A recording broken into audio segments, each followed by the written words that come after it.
बिल्कुल सही आंसर कराया था, नहीं करे तो भी मान लेना सही कराया था। बी पॉजिटिव, ऑप्टिमिस्टिक, गलत को भी सही मानो, कोई बात नहीं। इट्स 22/7 और वी कॉल इट 3.14। मेरे बच्चों, वेरी गुड। अगर इतना अपने आंसर सही कराए तो आप होशियार बच्चे हो, अगर इसमें आपने गलती करी है तो अभी हमको होशियार बनना है।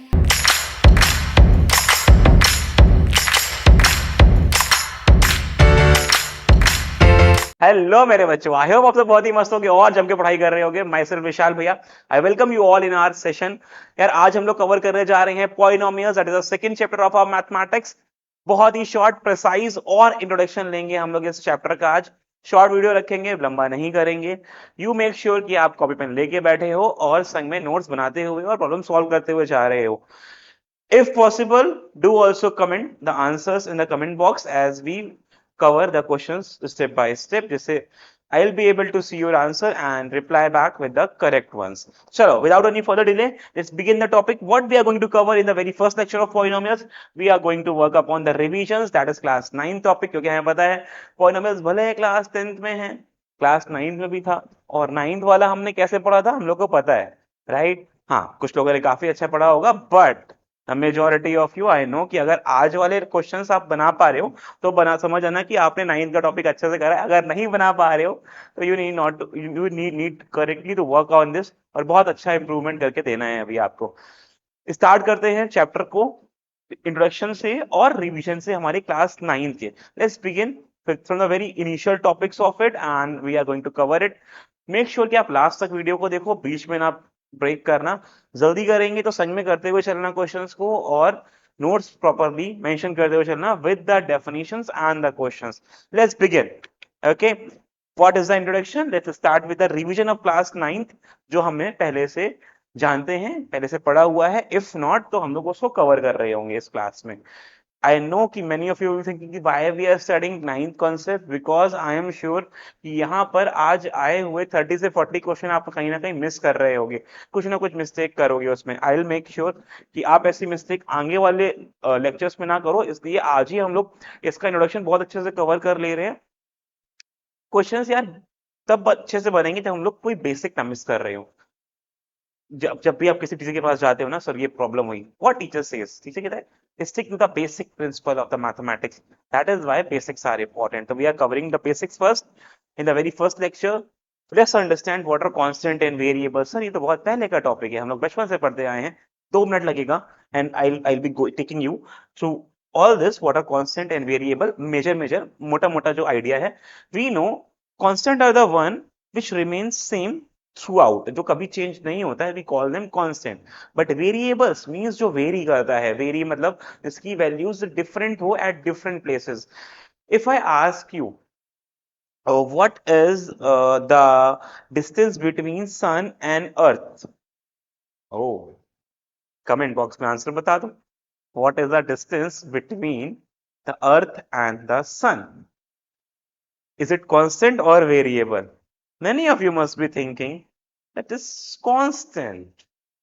Yeah, the distance between the sun and the earth is constant, but it's not, because class 9th में हम लोग ने पढ़ा था इलिप्टिकल ऑर्बिट में रिवॉल्व करता है हमारा अर्थ अराउंड द सन। तो it's not constant, it's variable. या it's the variability is likely time to time, जैसे कि मानो आज जितना दूर है उतना ही last year same month same day same time पे था। बट हाँ, जो 2 महीने बाद होगा that would be a different, क्योंकि अभी देखो गर्मी है, 2 महीने बाद ठंडी होगी, it means we are going far from the sun, दूर जा रहे होंगे। it's a variable, right? What are the constant? Let's say constant is, you can say the mass of the earth is majorly constant, or you can say the number of the planet that we have in our solar system is 8, that is constant। change होते ही रहते हैं, Pluto को हटाया, but now it is constant, right?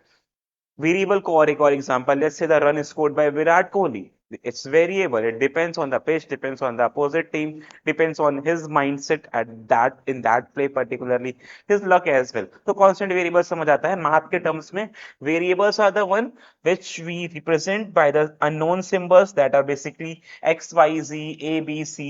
जहां भी हम लोग ये symbols का यूज कर रहे होते हैं, समझ आना कि हम लोग वेरिएबिलिटी की बात कर रहे हैं, मतलब ऐसे टर्म्स जिसकी वैल्यूज फाइंड कर रही हैं, राइट। एक एल्जेब्रिक एक्सप्रेशन क्या होता है? If I ask you what is an algebraic expression, काफी लोग अपने माइंड में जरा खुद को आंसर करो, व्हाट इज एल्जेब्रिक एक्सप्रेशन, या फिर काफी लोग रीड भी कर रहे होंगे संग में। Let's read it what it says. It's an expression that made up of variables and constant. Very good. तो जब हम लोग कांस्टेंट और वेरिएबल्स को मिला देते हैं, then we get what, we get the expression. कैसे बनते हैं sir?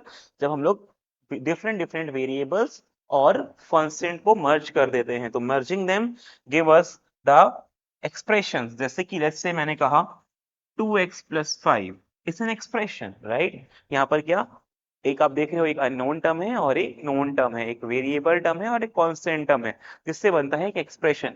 For examples, there are various examples. आप दो चार मुझे एग्जाम्पल्स दो। Meanwhile, I am putting some from my side. Let's say it is 4x square plus 9. Let's say it is 3x minus 2. Let's say it is x only. They all are the expressions, right? Expressions is basically the combination of constant and variable terms. अगर मैं आपसे पूछता हूँ कि इसमें terms कितने हैं या फिर इसमें polynomial है कि नहीं है, तो ये डिटरमाइन करने के लिए हमको इसके बेसिक्स का आइडिया होना बहुत जरूरी है, which we are going to cover today. Let's move forward and understand what is the polynomial now. जब हमको अगर variables और expression पता है, तो we are good to start with the polynomials. Poly का मतलब क्या होता है? We all know. Poly means बहुत ज्यादा, right? या तीन से ज्यादा। बहुत ज्यादा का मतलब है anything that is above 3 and 4, we call them poly. A polynomial is an algebraic expression in which the exponent on any variable is a whole number. Sir पहले तो नहीं पढ़ा, होल नंबर पता है क्या होते हैं? वेरी गुड, आई होप सबको पता होंगे। Whole numbers are those which are natural number including zero. पता है ना बच्चों? Whole numbers are the numbers which are natural number, but हम लोग नेचुरल नंबर में एक नंबर और ऐड कर देते हैं, that is zero, and they make us give us the whole number, right. ये हमको पता है। अच्छा, नेचुरल नंबर क्या होते हैं? We all know that is what 1 2 3 4 so on, all the numbers are the natural numbers. तो कह रहा है एक polynomial is an algebraic expression. एक पॉलिनोमियल एक अलजेब्रिक एक्सप्रेशन ही है। अरे वाह। बट जिसकी जिसका एक्सपोनेंट, इसकी पावर क्या है? एक होल नंबर है। ओ सर, ये तो पहले नहीं पढ़ा। पावर होल नंबर बोलने का मतलब क्या है? Let's understand. जैसे मैंने यहाँ पे बोला एक इक्वेशन है, ये लिखी हुई है 5x cube plus 3x plus 10। You can see it as expressions also, right. जैसे यहाँ पर 5x square plus 3x plus 10 में अगर मैं आपसे पूछता हूँ कि tell me how many number of terms are there.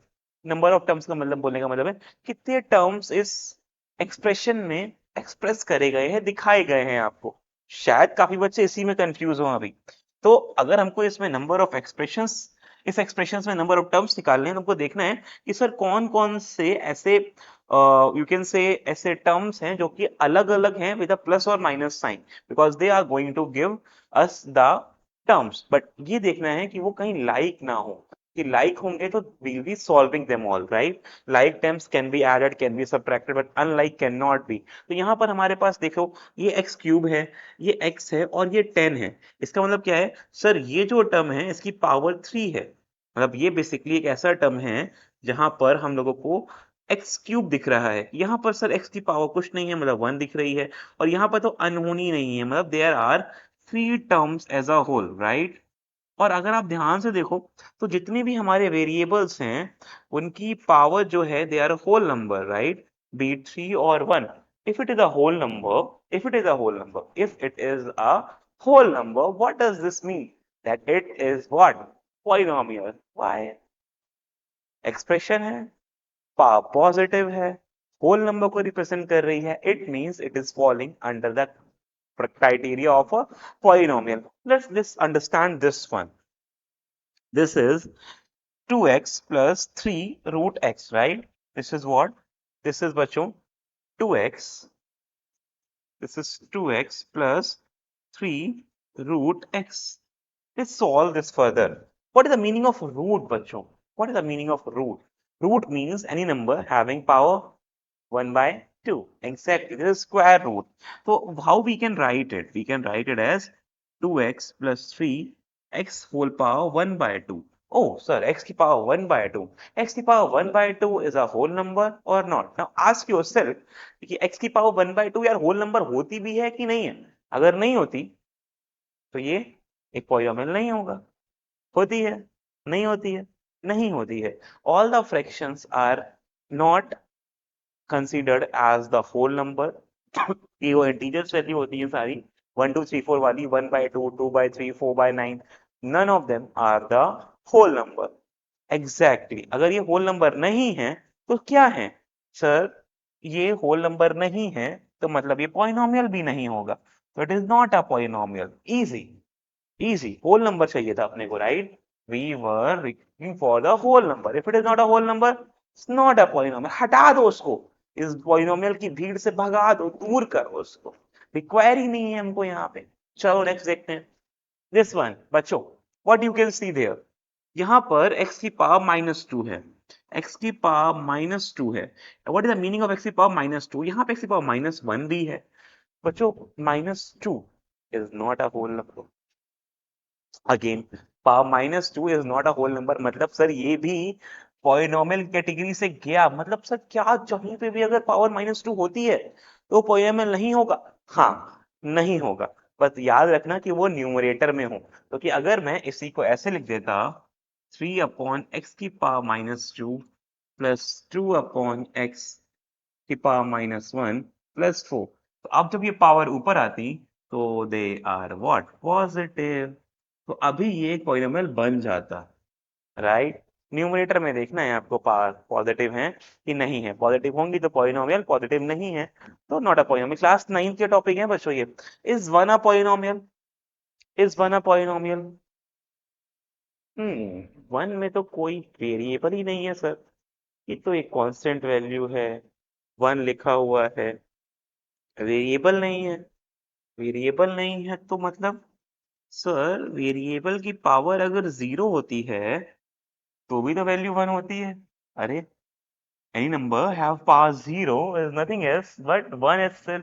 If it is 1 तो 0 तो हर होल नंबर होता है, तो यस इट्स अ पॉलिनोमियल, क्योंकि 0 होल नंबर होता है और x की पावर 0 का मतलब 1 ही होता है। तो अगर कहीं पे भी कोई भी कांस्टेंट टर्म लिखा है तो वो एक पॉलिनोमियल होगा। अरे वाह, अमेजिंग अमेजिंग अमेजिंग। ये बताओ ये पॉलिनोमियल है कि नहीं है? I think many of you can सी कि x की पावर कुछ नहीं का मतलब होता है 1, ऊपर कुछ नहीं का मतलब होता है 1, और 1 का मतलब होता है इट्स अ होल नंबर, तो मतलब ये भी पॉलिनोमियल रहेगा। इजी इजी, बहुत इजी। ठीक है, पॉलिनोमियल डिस्टिंग्विश करना सीख गए, आगे चलते हैं, आगे बढ़ते हैं बच्चों। ठीक है, देख समझते हैं डिग्री ऑफ पॉलिनोमियल क्या होती है। Oh my God, degree, degree BSc BTech MA BA, वो डिग्री नहीं है ये। These are the degree of the polynomials, मतलब पॉलिनोमियल्स की पावर कितनी है, उस पे एक्सपोनेंट वैल्यू कितनी है, उसकी बात कर रही है हम लोग। समझ रहे हो? समझ रहे हो ना? सब लोग समझ रहे हो? पावर देखेंगे, राइट? किसकी देखेंगे सर, किसकी देखेंगे? We call if p x is the polynomial in x, the highest power of x, क्या मेंशन है बच्चों? The highest power of x in p x. कोई पॉलिनोमियल अगर पी एक्स है तो उसमें x की जो भी हाईएस्ट पावर है, जो भी हाईएस्ट पावर्स हैं, वो हमारी बन जाने वाली हैं डिग्री ऑफ द पॉलिनोमियल। पल्ले पड़ा? जो भी हाईएस्ट पावर हैं we will be calling them as the degree of the polynomial. बहुत ही easy, and we'll call them degree of the polynomial. Sir समझ आ रहा है?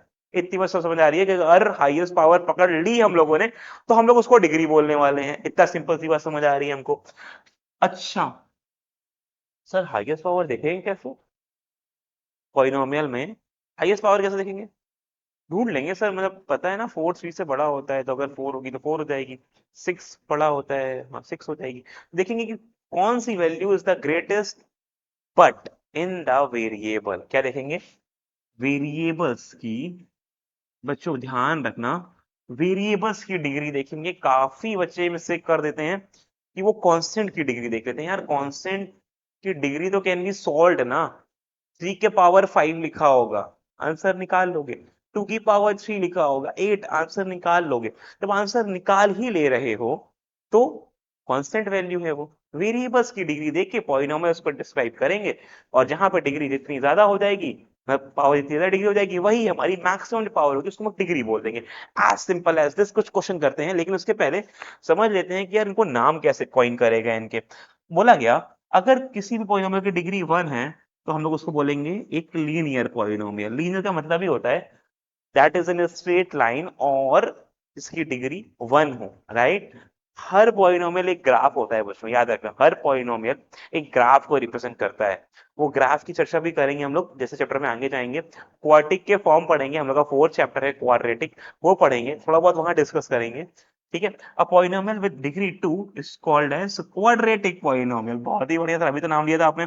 A polynomial with degree 3 is called as cubic polynomial. Sir आराम से तो नहीं पढ़ा रहे ज्यादा, क्या थोड़ा फास्ट करें क्या इसको? बट आई थिंक ना, इंट्रोडक्शन है, आराम से डाइजेस्ट करो, हौले हौले पढ़ो, समझ समझ के करो, क्वेश्चन के संग करो।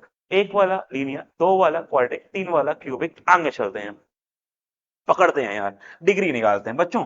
4x+2, सर 2 के पावर तो x ही नहीं है, 2 के पास तो x के, यहाँ 4x के पास है, तो मतलब इसकी डिग्री हो जाएगी 1। तो सर यहाँ पर डिग्री है 1। सर 2y², 3y और 4, सर 4, 3y, 2y, y का स्क्वायर है, मतलब सर ये हाईएस्ट डिग्री हुई, that is 2। 5x³ 4x², x2, sir पकड़ में आ गया 3। आप लोग खुद कर रहे हो, ये मैं नहीं कर रहा हूँ, ये आपको करना है, राइट। इसको समझते हैं सर। ओहो सर, यहाँ तो 3/2 u की पावर 4 है। ओहो sir, is it a polynomial or not? The first question should be, is it a, is it even a polynomial or not a polynomial, right. चलो ये क्वेश्चन मैं आप पे छोड़ता हूँ, ये पॉलिनोमियल है कि नहीं है, और है तो डिग्री कितनी है, बता देना कमेंट बॉक्स में जरा सबको, ठीक है, देख लिया जाएगा। आगे आते हैं, क्लास 9 का ही है। गजनी भाई साहब आके आपको कुछ रिकॉल करा रहे हैं, समझो कि भैया याद आ रहा है कि नहीं आ रहा है आपको। कह रहा है the degree of non zero constant polynomial. Oh non zero, non zero मतलब वैल्यू कुछ तो रहेगी। नॉन जीरो कांस्टेंट पॉलिनोमियल मतलब एक कांस्टेंट पॉलिनोमियल है, लेट्स से पॉलिनोमियल है 5, नहीं मतलब ये आंसर नहीं है, आंसर चढ़ा देते हैं इसको। Let's say I am just saying, let's say the polynomial is 5, polynomial 5 है, तो इसकी डिग्री क्या होगी? कांस्टेंट, नॉन जीरो, कांस्टेंट है, नॉन जीरो है, डिग्री क्या होगी सर? सर इसके पास कुछ भी नहीं है अननोन, मतलब अगर मानो x होगा तो डिग्री जीरो रही होगी इसकी, तभी तो ये नंबर आ गया। A number having power zero is what? 1। That is why ना 5 into 1 is what? 5। This is what? 1, right. ओ सर, मतलब डिग्री रही होगी zero. The degree of the non zero constant polynomial is zero. समझे मेरे hero? All the heroes, are you getting the point?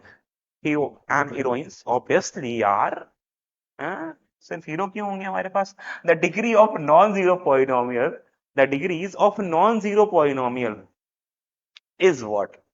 एक non-zero polynomial, non, ओ sorry, non ऊपर था, zero polynomial.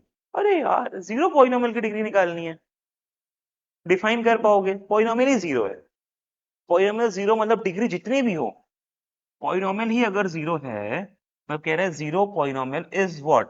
Zero polynomial का मतलब है बच्चों, समझो, तो यहाँ पे देखो, पॉलिनोमियल डिग्री 1 भी लीनियर पॉलिनोमियल था, राइट। अगर पॉलिनोमियल जीरो है, अगर पॉलिनोमियल जीरो है, तो degree can not be defined in this case, क्योंकि यहाँ पर तो डिग्री कुछ भी हो सकती है यार। Not, not defined, you can not define the degree of a zero polynomial. अगर पॉलिनोमियल जीरो है तो आप उसकी डिग्री डिफाइन नहीं कर सकते आप। पॉलिनोमियल में linear terms, quadratic terms, cubic term, इनकी कर सकते हो डिग्री डिफाइन, ठीक है। सिंपल, क्लास 9 का टॉपिक था। देखो आप, आपको आ रहा है कि नहीं आ रहा है, रिकॉल कर पा रहे हो कि नहीं कर पा रहे हो, इसके बिना दाल नहीं गलेगी। और आप चलते हैं, कुछ फटाफट क्वेश्चन प्रैक्टिस करते हैं। और इस चैप्टर में नया नहीं पढ़ना है अभी, तो इस लेक्चर में कुछ नया नहीं पढ़ना है अभी।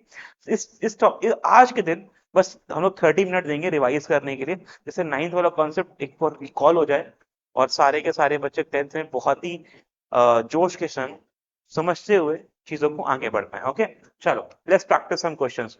Identify the constant linear cubic quadratic in all the terms, ठीक है। अब इसमें आइडेंटिफाई करने में टर्म कौन कौन से हैं, चलो टर्म करेंगे और डिग्री भी कर ही लेंगे संग में, ठीक है। इधर लिखते हैं हम लोग पॉलिनोमियल्स, इधर लिखते हैं डिग्री, ठीक है। इधर लिखते हैं डिग्री। चलो एक और काम करते हैं, टर्म, पहले टर्म भी लिखते हैं इसमें। कितने नंबर ऑफ टर्म्स हैं, टर्म्स निकालो पहले। यहाँ पे मुझे टर्म्स बता दो सबसे पहले, ठीक है। फिर मुझे आप इसकी डिग्री बता दो, और फिर ये मुझे पॉलिनॉमियल बता दो किस टाइप का है। ठीक है, तीन चीजें करते हैं बच्चों इसमें, टर्म्स, डिग्री और पॉलिनॉमियल खेल खेलते हैं हम लोग। ठीक है, चलो सबके साथ में करेंगे, फटाफट करेंगे। वाइट का यूज कर लेते हैं, चलो वाइट दिखेगा बढ़िया। -7 + x क्या एक टर्म है? क्या एक, क्या कितने, सॉरी, क्या एक पॉलिनॉमियल है? हाँ सर पॉलिनॉमियल है, क्योंकि इसमें अननोन टर्म भी है, नोन टर्म भी है, और जो भी हमारा अननोन टर्म है इसकी डिग्री हमें पता है कि ना तो नेगेटिव है ना तो फ्रैक्शन में है। तो सर टर्म कितने हैं? एक टर्म ये हो गया, दूसरा टर्म ये होते हैं, टर्म तो दो हो गए हमारे पास। अच्छा, अगर टर्म दो हैं तो डिग्री कितनी है? सर डिग्री तो अननोन की देखेंगे, मतलब वेरिएबल्स की देखेंगे, और x के पास यहाँ पर कुछ नहीं लिखा, मतलब पर 1 होगा, मतलब डिग्री होने वाली है 1। तो पॉलिनोमियल कौन सा होगा बच्चों? डिग्री 1, तो polynomial is linear polynomial, the polynomial is linear polynomial, easy cheesy. 6y, sir एक ही टर्म है, ना तो प्लस में कुछ है ना तो माइनस में कुछ है, टर्म तो 1 है। सर y की पावर ऊपर 1 लगी होगी, मतलब डिग्री भी 1 है, और डिग्री 1 होती है तो बच्चों होता है लीनियर। डिट्टो। -z³ क्या लिखा है बच्चों? -z³, -z³, अरे वाह। सर टर्म तो यहाँ भी एक ही है, सिर्फ z की बात कर रहे हैं हम लोग, तो टर्म यहाँ भी 1 है। डिग्री कितनी है? सर पॉलिनोमियल है कि नहीं है? क्या पॉलिनोमियल है कि नहीं? पहला क्वेश्चन छोड़ के, पॉलिनोमियल है कि नहीं है? अब अगर आप लोग सोच रहे हो कि सर माइनस साइन लगा है, तो let me tell you, minus sign power पे नहीं है, एक्सपोनेंट पे नहीं है, वो तो टर्म के संग है, कोई दिक्कत नहीं, लगा रहने दो। सर 3 है डिग्री, पावर 3 है, पावर 3 का मतलब cubic, it's the type of cubic polynomial, बहुत बढ़िया। 1 - y - y³ टर्म कितने हैं? सर तीनों अनलाइक है, मतलब 1 2 and 3 terms are there, 3 terms are there. तो डिग्री कितनी है? सर y की मैक्सिमम पावर पकड़ेंगे, वो तो 3 लिखी हुई है यहाँ पे, तो मतलब डिग्री 3 हो गई, तो it is the cubic polynomial, बहुत ही बढ़िया। इसमें देखते हैं सर टर्म कितने हैं, 1 2 3, 3 टर्म है। x की पावर मैक्सिमम कितनी है? 4, 4 को बोलते हैं बच्चों biquadratic, 4 is called as biquadratic polynomial, ठीक है, लीनियर। देखो, अगर डिग्री कुछ भी नहीं है और सिर्फ 4 लिखा है, तो इसको बोलते हैं कांस्टेंट पॉलिनोमियल, ठीक है। अगर 4x लिखा है मतलब पावर 1 हो गई, तो लीनियर पॉलिनोमियल। अगर 4x² लिखा है, अब मतलब जरूरी नहीं है 4x² लिखो, मतलब वो वेरिएबल की पावर दिखाते जाना बस, तो क्वाड्रेटिक पॉलिनोमियल, राइट। अगर डिग्री 3 है, लाइक 4x³ लिखा हुआ है मान लो, क्यूब है तो भैया क्यूबिक पॉलिनोमियल। अरे सर कितना ही इजी है, पावर 4 है तो इट इज बाय क्वाड्रेटिक, मतलब क्वाड्रेटिक का भी स्क्वायर, तो we call it biquadratic polynomial, easy cheesy. Let's move forward. Okay, coefficient बताने हैं हमको। सर इतने इजी इजी क्वेश्चन क्यों पूछ रहे हैं आप, क्योंकि मुझे नहीं याद है कि आप सही कर भी पाओगे कि नहीं कर पाओगे, देखना कितने सही कर पाते हो इसमें। कोफिशिएंट ऑफ x³ निकालना है अपने को, x³ ये रहा, इसका कोफिशिएंट 5 है क्या मेरे बच्चों? Many of you will be saying कि आंसर 5 है, बट आप जो 5 बोल रहे हैं वो सारे गधे हो मेरे प्यारे प्यारे, क्योंकि यहाँ पर x³ के संग 5 तो है बट साइन माइनस का है, तो कोफिशिएंट होता है -5। कोफिशिएंट क्या होता है? सर पड़ोसी की बात कर रहे होते हैं हम लोग, कि उसका पड़ोसी क्या है, मतलब उसके संग क्या लिखा हुआ है, term that is used with the other variables, जैसे x³ की बात करेंगे तो उसके संग क्या लिखा है, -5।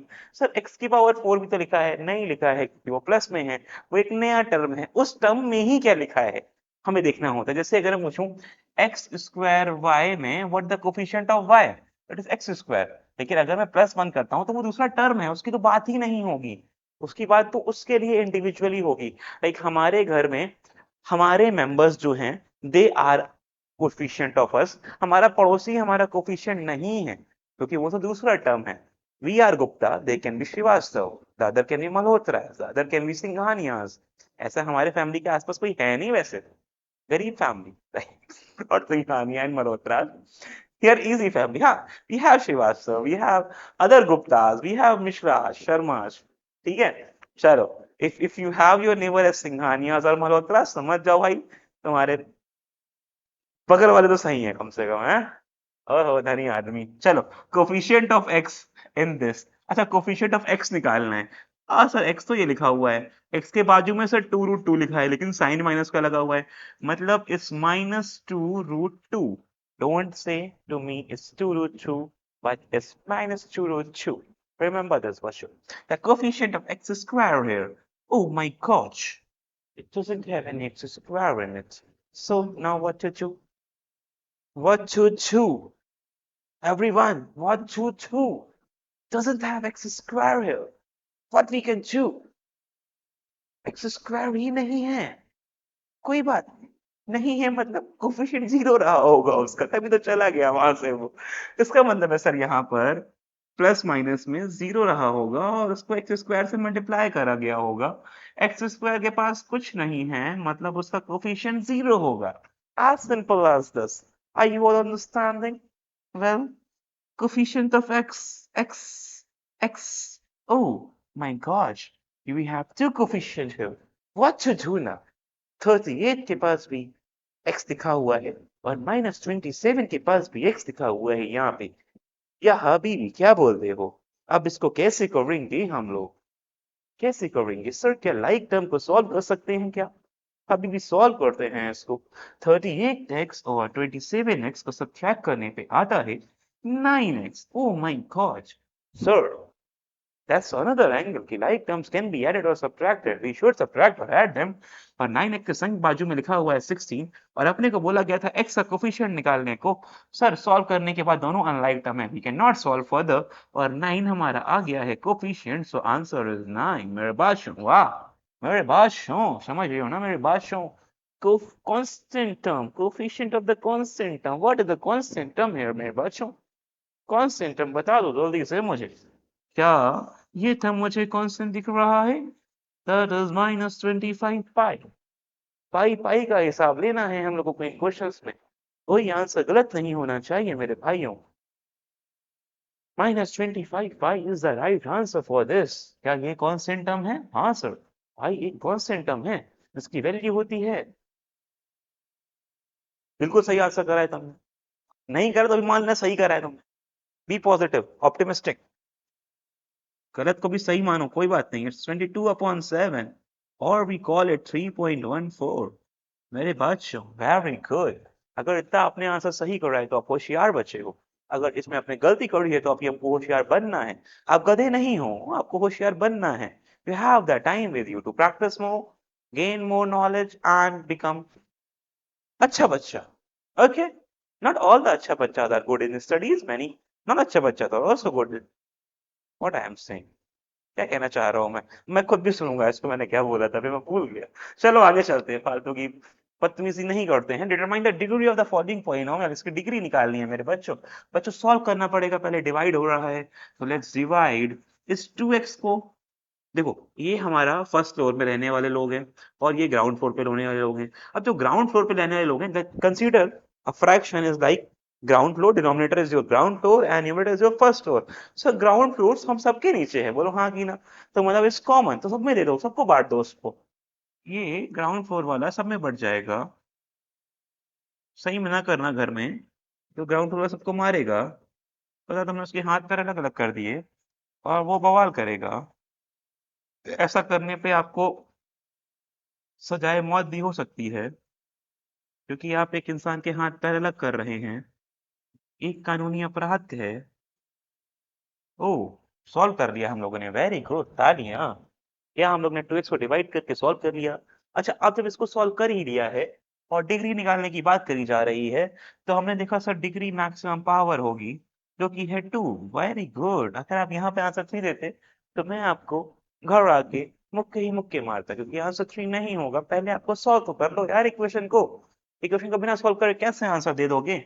और मुझे पता है आप में से 90% बच्चे गलत आंसर दे सकते हैं ना चाहते हुए भी। अब इसको आपको सॉल्व करना है। ओह सर, सर 3 तो नहीं है आंसर? नहीं, 3 नहीं है आंसर। पहले ब्रैकेट खोलेंगे, मल्टीप्लाई करेंगे, वाई स्क्वायर वाई से मल्टीप्लाई होगा, बेसिस सेम होंगे, पावर्स ऐड हो जाएंगी, स्क्वायर और 1 3 बन जाएगा।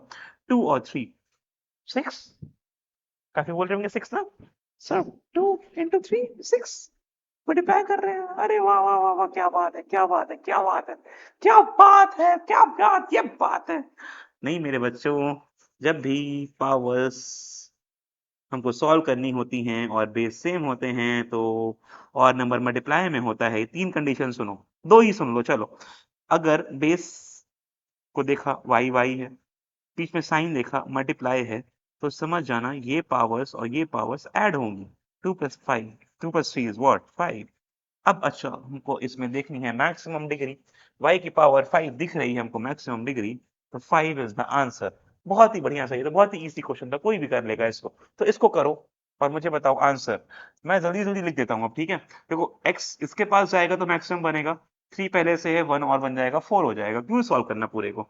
इसके सर 1 ही है, राइट, इसमें कुछ भी नहीं है तो यहाँ 0 रही होगी। अच्छा इसमें, हाँ ये देखो ये x तो अकेला है, ये टर्म एक साथ अभी के लिए है। अच्छा इन टर्म को दो टर्म में ब्रेक हो जाएंगे ब्रैकेट खोलने के बाद, तो माइनस अंदर जाएगा तो -2 x⁴ बनाएगा और -2x² बनाएगा। क्या पल्ले पड़ गया आपको, बहुत होशियार हो आप लोग, मुझे पता है पल्ले पड़ गया होगा। माइनस अंदर गया 2x⁴ माइनस का, और -2x² बना दिया। अच्छा सर ये रहा हमारा मैक्सिमम पावर वाला टर्म, इसकी पावर है 4। क्या बात है मेरे बच्चों, अब लोग कितने होशियार हो गए हो। जरा इसका मुझे सब कुछ बताओ। For the following polynomial, determine the things। Degree बता दो मुझे जल्दी से इसकी, कितनी डिग्री है इसके पास, BA, MA, BCom, MBA, CA, BTech, कितनी डिग्री करे हुए है ये। और डिग्री के नाम मुझे कमेंट बॉक्स में बता देना कि कौन कौन सी डिग्री करी है इसने। और आप कितनी डिग्री के बारे में जानते हो। Being in class 10 you all must be planning, और this is the time to choose the subjects, right. आपके यहाँ हो सकता है स्कूल में फॉर्म आ गए हो बच्चों कि यार सब्जेक्ट चूज करो 11th में कौन सा सब्जेक्ट ले रहे हैं। हमारे कोचिंग के स्टूडेंट्स के पास फॉर्म आ गए हैं, हम लोगों ने उनकी काउंसलिंग कर दी है। 90% of them are already in the right direction of choosing the right core subjects as per their future preferences। Math basic लेना है, स्टैंडर्ड लेना है, इससे 11th पे बहुत फर्क पड़ेगा आपके स्ट्रीम सिलेक्शन पे। तो बहुत ध्यान से सोच समझ के करें। अगर आपको इसमें कोई भी डाउट हो तो कमेंट बॉक्स में हमको पूछ लें, हम लोग टाइम निकाल के आपको बता देंगे। वेरी गुड, क्या बात है सर। हम लोग सॉल्व भी कर रहे थे संग में, आपने सॉल्व करने का पूरा प्रयास करा होगा, अथर्क प्रयास करते हो आप लोग, मुझे पता है। बहुत होशियार बच्चे हो आप लोग, कड़ी मेहनत करते हो और दिन जान और पता नहीं क्या क्या लगा के पढ़ाई कर देते हो, है ना। दिन रात फोड़ते रहते हो, मचाते रहते हो, तुम धमाका, ढोल, तमाशा सब करते रहते हो। डिग्री ऑफ पॉइनेबल बतानी है मेरे बच्चों। एलसीएम ले लें क्या पहले, थोड़ा इजी कर लें एलसीएम लेके इसको।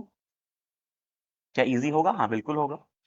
इजी तो जरूरी है, हाँ बिल्कुल जरूरी है, क्योंकि हो सकता है कुछ टर्म आपस में सॉल्व कर पाए हम लोग, सब न्यूमरेटर खुल के आ जाए तो। सर 2, 5 और 1 का एलसीएम होता है 10। 5 को 10 से डिवाइड करने पे आता है 2, 2 का मल्टीप्लाई करने में आता है 2x³, 2 का इधर मल्टीप्लाई करने में आता है 4x, और 1 में मल्टीप्लाई करने में आता है 2। क्या बात है sir, very good. Sir numerator का पहला टर्म ये वाला सॉल्व हो गया। इस पे चलते हैं। सर 2 से 10 को डिवाइड करेंगे 5 टाइम में जाएगा, 5 का 7 मल्टीप्लाई करेंगे 35 आएगा। साइन माइनस का लगा हुआ है तो 35 लिख देंगे, और बाजू में लिखा हुआ है x²। क्या बात है सर। और सर ये 1 लिखा है, डिवाइड करेंगे 10 होगा, और x⁻6 है, माइनस का साइन है, तो 10x⁻6 आ जाएगा। क्या ही बात है सर। अगर हमको निकालने हैं the degrees of the polynomial, which polynomial sir, which polynomial, अच्छा इज दिस पॉलिनोमियल। डिग्री तो सर दिख ही रही है हमको, 6 होने वाली है। क्या बात है, क्या बात है, 6 आ गए। कोफिशिएंट ऑफ x³ ओ, अब देखो ये बात आपको सोचनी पड़ेगी कि x³ का कोफिशिएंट है क्या। अब यहाँ पर ये देखो बात समझ आ जाएगी आपको कि x का कोफिशिएंट क्या है इस केस में। अब देखो आप जो भी आंसर दोगे ना, आंसर को सही, या तो आप यहाँ से आंसर दे सकते हो या तो आप यहीं से आंसर दे सकते हो। जैसे अगर आप इस 10 को पूरे में डिवाइड कर दो, बांट दो पूरे में, तो जैसे ही बांटोगे तो ये कंडीशन बन जाएगी आपके पास। जैसे x³ का निकालना है तो क्या हो जाएगा, 2x³ अपॉन 10 डिवाइड करने पे, बाकी सबके पास भी 10 जाएगा इधर। जैसे 2/10, 4x/10 सबके पास 10 जाएगा। ऐसे आगे जाएगा 35x/x²/10। क्यों कर रहे हैं, क्योंकि सबके पास अलग अलग हमको अगर कोफिशिएंट निकालने तो आपको अलग अलग देखना पड़ेगा ना, देना पड़ेगा भाई। क्यों नहीं भाई, हाँ ना, हाँ सही बात है, सही बात है, सही बात है, सही बात है। तो बताओ x³ का कोफिशिएंट क्या है, 2/10, विच इज व्हाट 1/5 मेरे बच्चों। तो आंसर क्या होने वाला है इसका, 1/5 होने वाला है। x⁻6 का कोफिशिएंट पकड़ना है अपने को। x⁻6 ये रहा बच्चों, कोफिशिएंट क्या है, -10/10, -10/10 का मतलब होता है -1, -10/10 इज व्हाट, -1। बहुत बहुत यार हो तुम लोग यार। कांस्टेंट टर्म, सर यही तो कांस्टेंट टर्म है, कांस्टेंट टर्म ये रहा हमारा कांस्टेंट टर्म। कांस्टेंट टर्म है 2/10 which is 1/5, which is 1/5। Solve जरूर करना, अदरवाइज अगर यहाँ से ढूंढोगे ना तो काफी बच्चे कहते हैं कि कांस्टेंट टर्म 1 है, लेकिन गलत है बच्चों, डिनोमिनेटर में भी तो 5 है। 5 इसको दोगे ना, बांटो, सब में बांटो 5 को, जब इसको दोगे तो ये हो जाएगा 1/5। बहुत ही उम्दा, होशियार मेरे बच्चे, प्यारे प्यारे नन्हे मुन्ने। और इसी के साथ I think we are wrapping it up.